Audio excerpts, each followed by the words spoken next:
So much of what we are trying to support fundamentally is to make sure that children are in loving, healthy, happy homes. In Maine alone, there are over 1,800 children in protective care. 60% of those are because their parents struggled with substance abuse. While the numbers of children in protective care is declining, the need for foster parents is dire. The foster families do create that bridge and that connection, not only to support the child, but to create the level of support for many of these vulnerable families. Meet the Nealons. Like every family, their kids like to learn how to play music, collect rocks outside, and even make lunch together as a family. But before this family became picture perfect, they faced a few storms along the way. They fostered a child they were hoping to adopt, but was later placed with a biological relative. You have this child, and you daily take care of them, do everything for them, and then to be ripped away, it feels like. It was devastating. The Nealons went into the system because they wanted to adopt a child, claiming DHHS officials gave them false hope when they matched him with a little boy, only to have him removed 3 months later when a biological relative came into the picture. Say, okay, there's not a chance, or there's a slim chance that you're going to be able to adopt this child.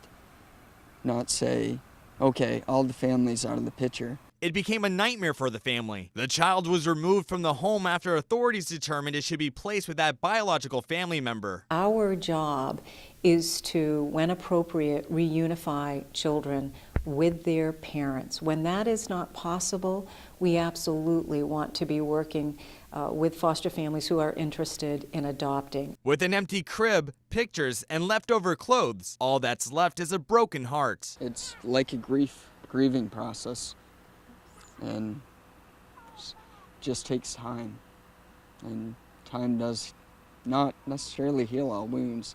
You never forget that first time. Despite the setback, they were determined to have that family they always dreamed of having. We had to do that. Somebody has to take care of children that are in the foster system, in the adoptive system, and waiting to be placed with a good home.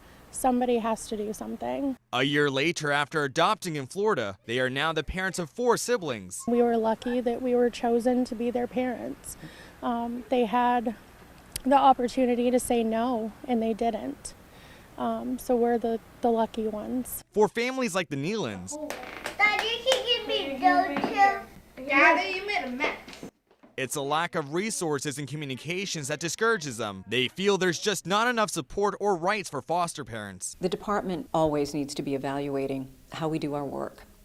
And we need to be open and transparent to the extent that we can be in communicating with foster families. We need to continue to work on providing effective supports and resources to foster families so they do feel as though they have a level of support from the department and that they're able to be an effective foster family. Reporting in Augusta, I'm Jack Hilton for ABC 7 and Fox 22.